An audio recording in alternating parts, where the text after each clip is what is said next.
So without further ado, let's welcome Scott Valentine from National Tenant Network to the front.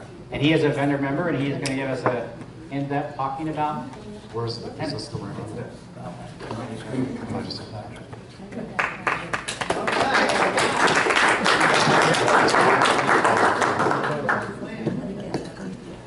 Okay. I'm from National Tenant Network, and what we do is screen tenants, run background checks, credit reports, tenant reports, criminal reports. And so I'm going to go over the top 10 screening tips.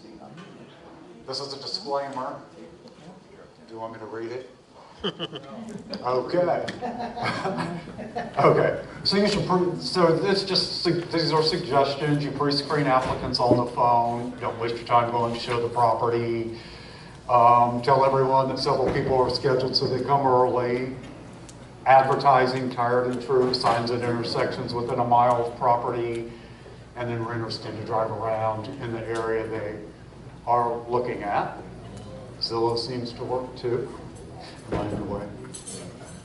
Okay, so first you want to do is you want to define the conditions and requirements an applicant must meet in order to rent your property. So you want to develop some criteria, and whatever that criteria is, as long as it's not discriminatory.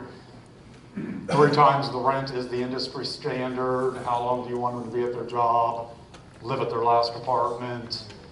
And then you run the reports and go through the rest of it, such as unpaid collections, judgments, criminal records.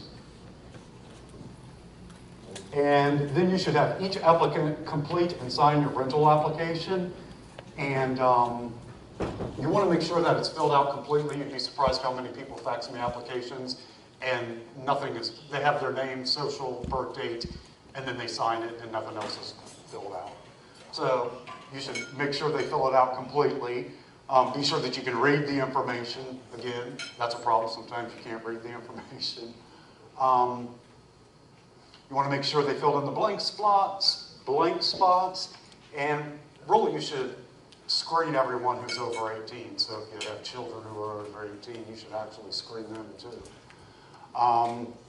And then you want to make sure that they sign it, authorizing you to run their background checks.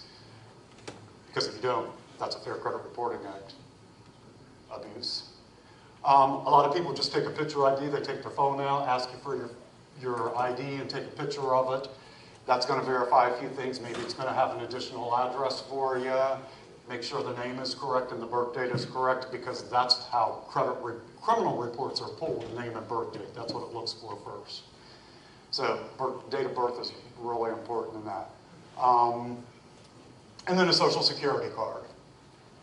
And if they don't have a social security card, you can have them bring some pay stubs. And then these are just, if the applicant tells you a long story, be careful. My social security card was stolen by aliens. I guess this is supposed to be a little joke part here. I've lived with my parents all my life, and I'm 45 years old. So, if the applicant's in a hurry, slow down. If they're waiting with a U-Haul, of course, that's a red flag. If somebody's coming to rent and they need to move in today or need an answer today, that's a red flag, so you should slow down if they're in a hurry, because there is a reason. Or pay with cash up front? Or pay with cash up front, that's another one. Or a 1-year security deposit. Or 1-year security deposit. That's a big Let them security say no deposit. to you, never say no to them. Right.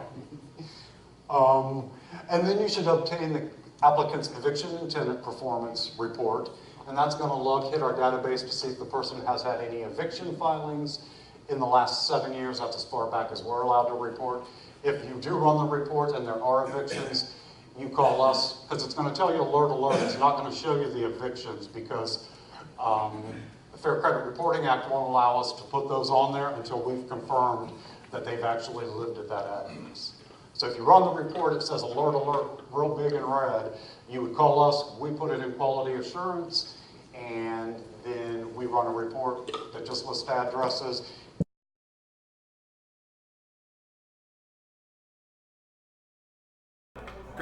REIA is a great source of information for real estate investors. You can learn what you need to do to succeed. You can learn the different opportunities that there are in the marketplace, and you can meet a lot of people that know about this from their own experience. It's a fantastic organization because you can network with more seasoned investors. You meet all kinds of different vendors each time, insurance companies, title companies. There's always a different group of people here. And even though I've been involved in real estate since '99, every time I come to a meeting I learn something different. You could also find contractors here. It's just a really great way to network. The benefits that I've gotten from GD REIA over the years is being able to tap into a pool of knowledge from experienced investors, experienced speakers that allow me to overcome any obstacles I might have from what I'm not familiar with. In GD REIA, we learned that this is a team sport, and Usually, being a landlord requires quite a few people to help. In GD REIA, we found our accountant, attorney, property manager, realtor who furnishes the leads for the properties, and I believe the appraisers. GD REIA in 2010 to invest. The whole team was there. I had a property manager, realtors who had deals, and now I have 4 houses that are all turnkey solutions. I've invested in private LLCs. I didn't bought a note. So by joining an organization like GD REIA, you too can learn how to be a good investor.